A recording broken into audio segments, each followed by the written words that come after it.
Welcome to the Deep Dive.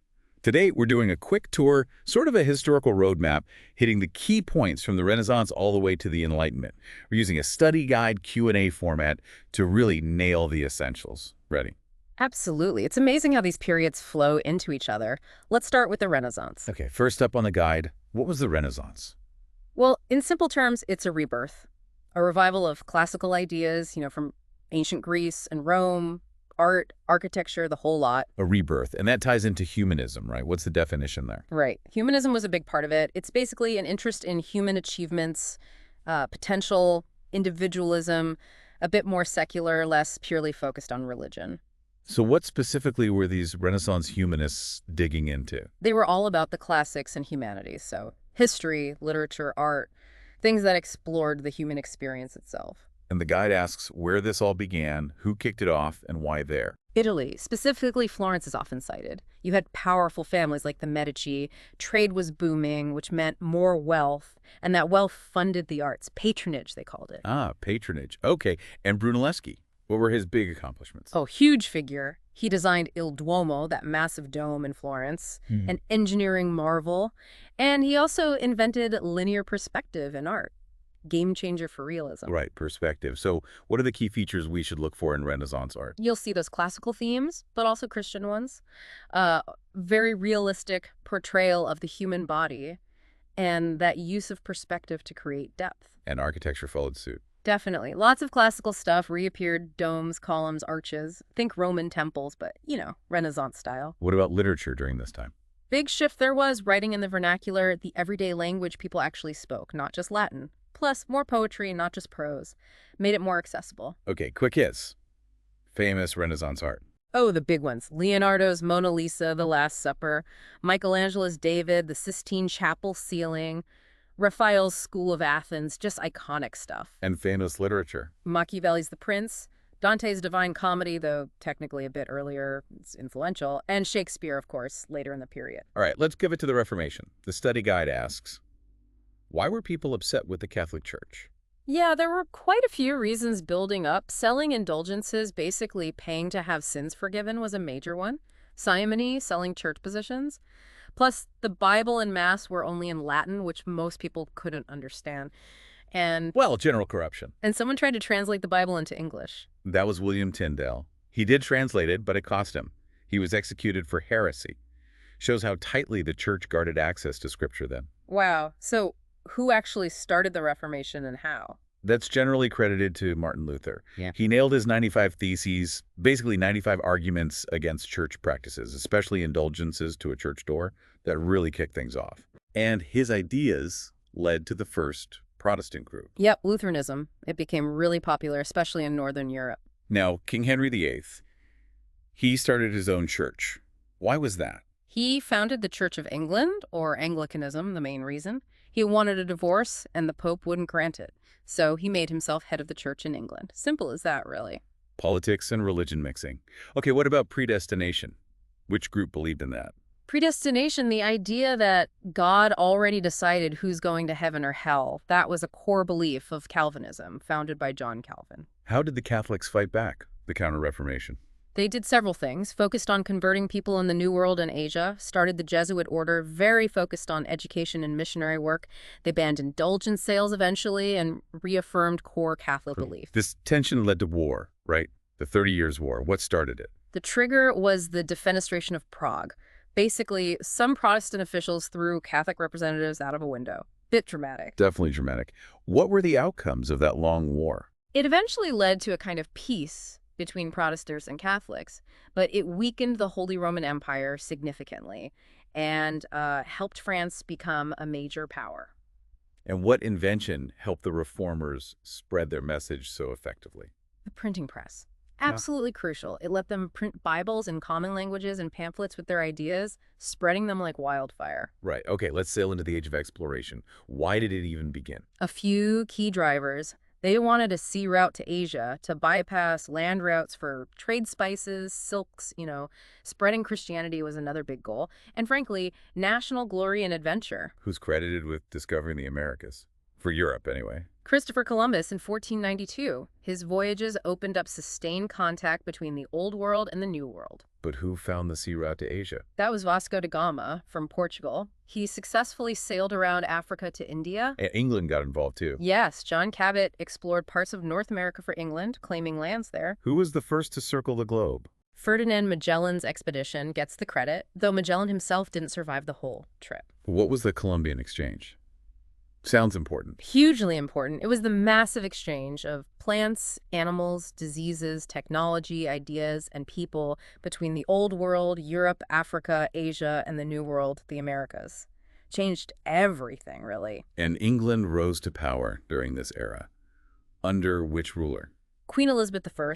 Her reign saw England really emerge as a major naval and colonial power. She had helped defeating the Spanish Armada. She did. Sir Francis Drake, a famous privateer, basically a state-sponsored pirate, played a big role in that victory. Let's talk economics.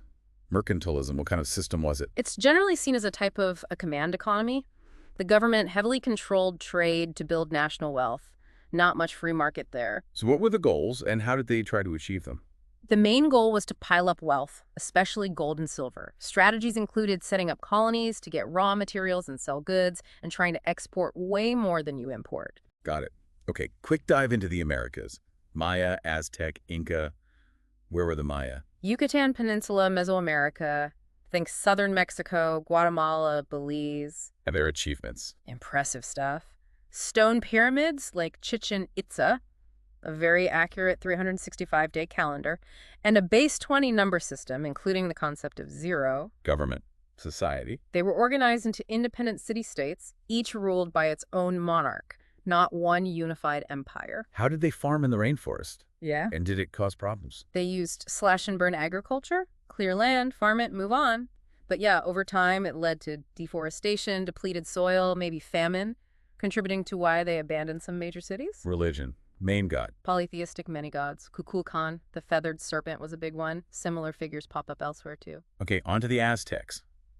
Location. Valley of Mexico, central Mesoamerica. Their amazing capital, Tenochtitlan, was built right on Lake Texcoco. Religion and farming for them. Also polytheistic. Quetzalcoatl, another feathered serpent, was important. For farming on the lake, they built Chinampas, ingenious floating gardens, basically. How did the Spanish beat them? Who led the conquest? Hern Cortés was the conquistador. The Spanish had huge advantages. Gunpowder weapons, steel armor, horses, which the Aztecs hadn't seen. Crucially, they also allied with local groups who disliked Aztec rule, and smallpox devastated the Aztec population. Kidnapping their emperor, Montezuma, didn't help either. A combination of factors. Now, the Inca. They were down in South America, primarily in the Andes Mountains. Capital was Cusco. What was different about their economy and writing? Really interesting. They had more of a barter economy and a mandatory labor tax called the mita. No written language like ours. They used quipu knotted ropes for records. Farming in the mountains must have been tough. They used terrace farming, cutting steps into the mountainsides to create flat land for crops. Very effective. And their conquest by the Spanish. Similar story to the Aztecs, unfortunately. Francisco Pizarro led the Spanish. Same advantages. Guns, steel, horses, smallpox, and exploiting internal divisions after kidnapping the Inca ruler Atahualpa. Right. Moving forward to the scientific revolution. What's geocentrism? That's the old idea, promoted by thinkers like Ptolemy, that the Earth is the center of the solar system and everything orbits us. Who challenged that first with heliocentrism?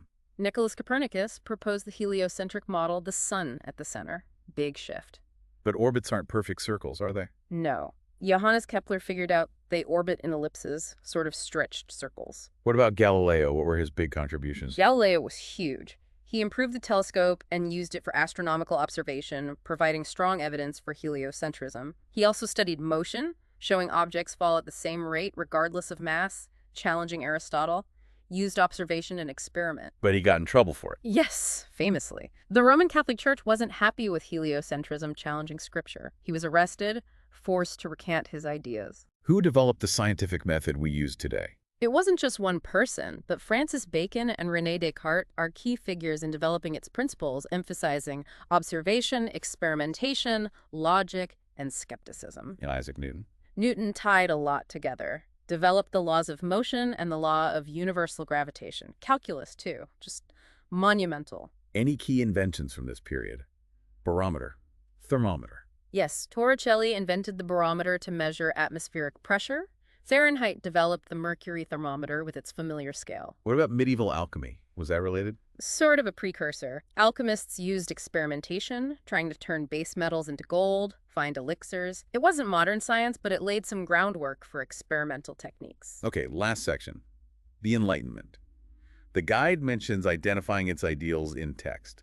What should we look for? Think reason, individual rights, liberty, progress, skepticism towards tradition and authority. Ideas like natural rights, separation of powers, freedom of speech, religious tolerance. John Locke is a big name here. What were his core ideas? Absolutely. Natural rights life, liberty, property, government by consent of the governed, so limited government. The idea of a social contract between people and rulers. Equality before the law, hugely influential. How did Montesquieu think government power should be limited? His big idea was the separation of powers, dividing government into different branches like legislative, executive, judicial, so no single part becomes too powerful. Checks and balances. And Voltaire. What liberties were most important to him? Voltaire was a fierce advocate for freedom of speech and freedom of religion, really championed tolerance. Shifting to economics again. Who's the father of capitalism? Adam Smith, his book, The Wealth of Nations, laid out the principles. What kind of system is capitalism, according to this? It's a market economy. Prices aren't set by the government, but by supply and demand in the marketplace. What's the goal of capitalism? What drives it? And how does it view trade? The goal is to invest capital to make a profit. It leverages, well, human self-interest and competitiveness, the invisible hand guiding the market, and it generally favors free trade between nations. Who wrote the U.S. Declaration of Independence, drawing on these ideas? Thomas Jefferson. You can clearly see Locke's influence, among others, in its language about natural rights and government's purpose. How does the U.S. government separate its powers following Montesquieu? Into three branches, the executive president, the legislative Congress, and the judicial Supreme Court and lower courts. And what type of government does the USA have, ultimately? It's a constitutional republic, a republic where officials are elected but governed by a constitution that limits power and protects rights. Wow, we covered a lot of ground there. From the Renaissance rediscovering the past, through the Reformation's challenges, explorations, connections, the American civilizations, the scientific revolution's discoveries, and the Enlightenment's focus on rights and reason. Yeah, it's quite a journey. You really see how ideas build on each other, leading to massive changes in art, religion, politics, science, and how people saw the world and their place in it. It absolutely lays the foundation for so much of the modern world. A final thought for you listening. Consider how these specific ideas, say, separation of powers, or the scientific method, or even the pursuit of profit, still play out every day around us. Thanks for taking this deep dive with us.